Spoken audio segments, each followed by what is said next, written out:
বিসমিল্লাহির রহমানির রহিম।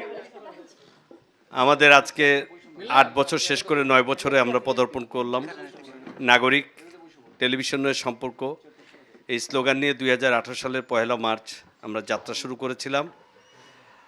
আমাদের বড় এই দীর্ঘ যে ৮ বছর পার করলাম, ৯ বছরে পা দিলাম আমরা, আমাদের সবচাইতে এর পিছনে বড় যেটা আমাদের উৎসাহ প্রেরণা যেটাই বলি শক্তি, আমাদের দর্শক, আমাদের বিজ্ঞাপন দাদা ক্যাপল অপারেটর, অবশ্যই আমাদের উদ্যোক্তাদের সবচেয়ে বড় ভূমিকা ছিল যে তারা আমাদেরকে স্বাধীনভাবে একটা সুন্দর টেলিভিশন করতে দিয়েছিলেন। আমরা কতটুকু করতে পেরেছি জানি না, তবে টিআরপি রেটিং অনুযায়ী এখন পর্যন্ত দেশের সেরা 10টি টেলিভিশন একটি হয়ে নাগরিক চলমান আছে। ইনশাল্লাহ আমাদের সামনের দিনগুলো যেন আল্লাহর কাছে আমরা প্রার্থনা করি, আগামী দিনগুলো যেন আমরা সাফল্যের ধারাবাহিকতা অব্যাহত রাখতে পারি।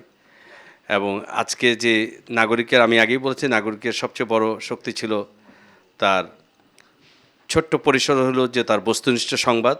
আমরা এখন পর্যন্ত যতগুলো সংবাদ প্রচার করছি, আমাদের কোনো সংবাদের জন্য আমাদেরকে দুঃখ প্রকাশ বা ক্ষমা প্রকাশ করতে হয়নি। আমরা চেষ্টা করছি সত্য এবং তথ্য নির্ভর সংবাদ প্রচার করতে।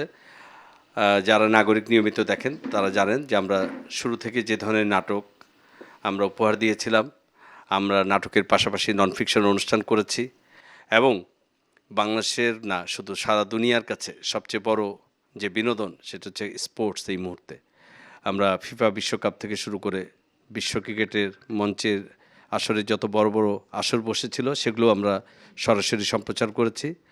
নাগরিক যুক্ত আছে তার টেলিভিশনে যেই আজকে আমরা যারা আছি সকলে মিলে আমাদের পরিশ্রমের ফলেই এই সম্ভাবনা হয়েছে এবং আমরা সম্ভাবনার দিক থেকে আরও উন্নতির দিকে আমরা যাব, এইটুকু আমাদের প্রত্যাশা। আমরা আগামীতে আমাদের এই আজকের দিনে আমরা বলতে চাই, আমরা সুলতান সালাউদ্দিন নামে একটি ঐতিহাসিক একটি সিরিজ আমরা নিয়ে আসতে যাচ্ছি। আগামী মে মাস থেকে আমরা সেটা অন এয়ার শুরু করব। ইরান, ইরাক, আফগানিস্তান, মিশর, জেরুজালেম, তেল আবিব এবং আল-কুদস মুসলমানদের সবচেয়ে পবিত্রতম একটি স্থান, যে মসজিদ, সেই মসজিদকে দখলমুক্ত করেছিল যেই সুলতান সালাউদ্দিনের যেই ঐতিহাসিক চরিত্র সুলতান সালাউদ্দিন আইয়ুবী, সেরকমই একটি প্রেক্ষাপট নির্মাণ করে টার্কিশদের নির্মিত টিআরটি প্রোডাকশনের সুলতান সালাউদ্দিন আইয়ুবী মে মাস থেকে আমরা সম্প্রচার শুরু করব। এর পাশাপাশি আমাদের আরও কিছু ভালো অনুষ্ঠান আগামীতে আসবে এবং আমরা দর্শকদের কাছে এটুকুই বলতে চাই যে নাগরিকের সাথে থাকুন, নাগরিকের অনুষ্ঠান দেখুন। এবং আমরা আরেকটি জিনিস বলতে চাই যে নাগরিক টেলিভিশনের পাশাপাশি নাগরিক ডিজিটাল প্ল্যাটফর্ম অতি অল্প সময়ের মধ্যে দর্শকদের মন জয় করতে পেরেছে এবং আমরা সব কিছুর সাথে সংযোগ থাকার চেষ্টা করছি।